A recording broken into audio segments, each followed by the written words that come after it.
Episode 106, Jaka. Papa, Chandra dan Sean sama-sama terpaku tak menyangka pria yang selama ini jarang terlihat pulang ke Indonesia bergandengan mesra dengan seorang wanita cantik. Lydia dari atas panggung melirik ke arah Chandra. Sebenarnya ada rasa kasihan di hatinya, namun mengingat cerita Lisa, dia hanya perlu bersikap pura-pura tak acuh. Lisa pun juga ternyata sedang menatap ke arah meja di mana keluarga Sean tengah berdiri terpaku, menatap ke arah panggung di mana saat ini Tuan Antonio dan ayah mertuanya sedang berjabat tangan seraya saling melempar senyuman. Lisa menunduk sendu. Regan semakin mengeraikan pelukannya saat melihat wajah Lisa berubah. Angkat kepalamu, jangan pernah menundukkan. Kamu sekarang adalah bagian dari keluarga Selendra. Lisa seketika mengangkat wajahnya menatap Regan yang tersenyum hangat kepadanya. Lisa mengangguk dan membalas senyum suaminya. Maaf, lirih Lisa. Tidak apa-apa, aku hanya tidak mau kamu bersedih untuk pria lain, sayang. Jelek. Ucapan Regan seakan bagai pengingat jika dirinya kini bukan lagi seorang gadis lajang, melainkan seorang wanita bersuami. Tidak sepatutnya dirinya memikirkan pria lain, padahal jelas-jelas suaminya ada di sampingnya. Setelah Antonio turun, senyum semirik Hans terbit. Tugasnya memberi pelajaran pada keluarga Sean cukup sampai di sini. Setelah ini dirinya tak peduli apa yang akan terjadi pada keluarga itu. Yang Hans tahu memang suami Chandra itu adalah pria pelamboyan dan terkenal sebagai pria hidung belang. Chandra yang kembali pada kesadarannya langsung berdiri. Dia berjalan menarik tangan Sean tanpa mempedulikan Jessica. Hatinya benar-benar panas melihat suami yang jarang dijumpainya menggandeng seorang gadis muda. Antonio yang kebetulan memang akan meninggalkan acara berpapasan dengan Chandra. Antonio Williams. Chandra mencengkram kerah jas mahal milik suaminya. Namun bukannya turut tersulut emosi, Antonio lebih terlihat tenang menghadapi istrinya itu. Halo istriku, balas Antonio dengan senyum cerahnya. Sementara gadis yang bersama Antonio melepas belitan tangannya namun sedikit pun tak menampilkan wajah takut ataupun malu. Bisa kamu jelaskan kenapa kamu melakukan semua ini, Pak? Wajah Chandra memerah syarat akan kemarahan. Sean hanya dia menatap wanita muda yang ada di sisi papanya. Wanita itu lebih pantas menjadi putrinya daripada simpanannya. Apa yang perlu dijelaskan, Chandra, istriku? Seperti yang kamu lihat, bukankah dia sangat cantik untuk menjadi istri mudaku? Sampai mati pun aku tidak akan izinkan kamu menikah lagi, Antonio. Tanpa persetujuanmu, aku akan tetap menikahinya. Antonio meraih tangan gadis itu dan membelitkan tangan mungil gadis itu di lengannya. Kau sangat menjijikkan, Pak, dengus Sean. Antonio hanya tersenyum miring tanpa mempedulikan istri dan anaknya. Antonio melenggang pergi bersama wanitanya. Chandra jatuh terduduk di lantai. Kenyataan demi kenyataan yang dia dapat saat ini begitu melukai harga dirinya yang selalu ia junjung tinggi. Mama, pekik Sean saat tiba-tiba Chandra terkulai lemas di lantai. Sean segera mengangkat mamanya. Dia tak peduli lagi dengan ketiadaan Jessica di sisinya. Entah kemana menghilangnya calon istri Sean itu.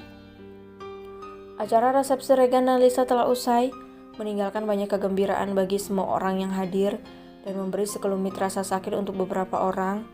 Hans tampak puas dengan hasil olah pikirnya. Dia sudah mendapatkan laporan dari anak buahnya mengenai kondisi terakhir Chandra. Namun Hans memilih bungkam menyimpan rapat-rapat semuanya sendiri. Sayang, bagaimana kabar mengenai kakak kamu? Tanya Hans pada Lisa saat makan malam. Keluarga mereka memutuskan untuk bermalam di hotel malam itu. Kata ibu, kakak masih dalam pemantauan dokter, Pak. Terima kasih banyak, Papa. Regan dan Om Surya sudah memberikan yang terbaik untuk keluarga Lisa. Usap Lisa dengan mata berkaca-kaca. Jangan terlalu dipikirkan, keluargamu adalah keluarga kami juga, jawab Hans. Lisa benar-benar merasa beruntung begitu dicintai di keluarga Selendra. Papa besok sudah harus kembali ke Manchester. Kamu dan Regan segeralah menyusul. Semua makan dengan tenang, bahkan Depan dan Davin pun juga kini tak banyak bicara saat ada di meja makan. Lucy hanya menyuapkan buah-buahan ke mulutnya. Dia sama sekali tak berminat dengan menu makanan yang ada di hadapannya. Sayang, makanlah ini.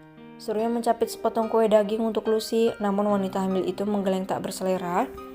Lucy tidak mau ya, ujar Lucy. Delano mencondongkan tubuhnya ke arah Lucy. Apa kau menginginkan sesuatu yang lain, sayang? Ya, sepertinya begitu. Apa yang kamu mau? Biar nanti aku bilang pada Koki. Bisakah Mas memesankan mie ayam jamur? Delano terbengong mendengar keinginan Lucy yang terbilang aneh. Dirinya juga belum pernah memakan yang seperti itu sebenarnya. Kamu pasti teringat mie yang biasa kita makan di depan sekolah dulu ya? Tanya Lisa. Lucy mengangguk bersemangat. Sebaiknya Anda membawanya ke sekolah kami. Di sana ada penjajah mie ayam yang buka sampai malam. Lucy dan aku sering makan di sana dulu. Delano mendesah pasrah. Baiklah, ayo sayang. Delano berdiri dari duduknya diikuti oleh Lucy. Apa ada yang ingin ikut? Tawar Lucy namun semua menggeleng. Sayang, nanti si kembar biar ke mansion mama ya. Dan yang sejak tadi bersama si kembar akhirnya bersuara. Boleh ma kalau mereka mau. Bagaimana Depan Dapin? Iya Oma, kita akan menginap di rumah Oma. Jawab kedua bocah itu serempak. Lucy dan Delano akhirnya pergi berdua saja. Setibanya di sana warung begitu ramai. Lucy turun dan masuk dengan tergesa-gesa. Tanpa sadar, tubuhnya bersenggolan dengan seseorang. Namun orang itu diam saja dan berlalu. Lucy menatap sosok itu dengan alis bertaut. Karena penasaran, Lucy berniat mengikuti orang itu, namun tepukan di bahunya membuat Lucy urung. Mau kemana? Tanya Delano. Itu tadi sepertinya ayah Jaka, Mas. Delano langsung keluar mencoba mencari keberadaan sosok tadi, tapi sayangnya di sana terlalu banyak gang sehingga sosok tadi sudah menghilang.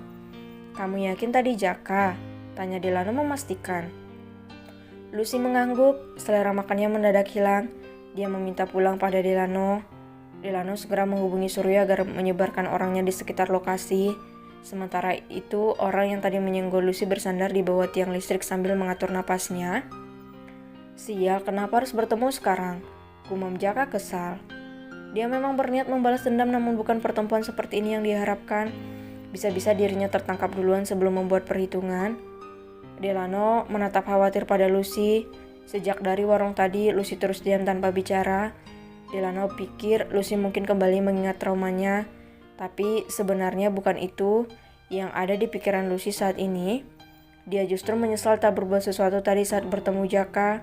Seharusnya dia memukul kepala pria itu atau setidaknya menghajarnya agar dendamnya selama ini bisa terbalaskan.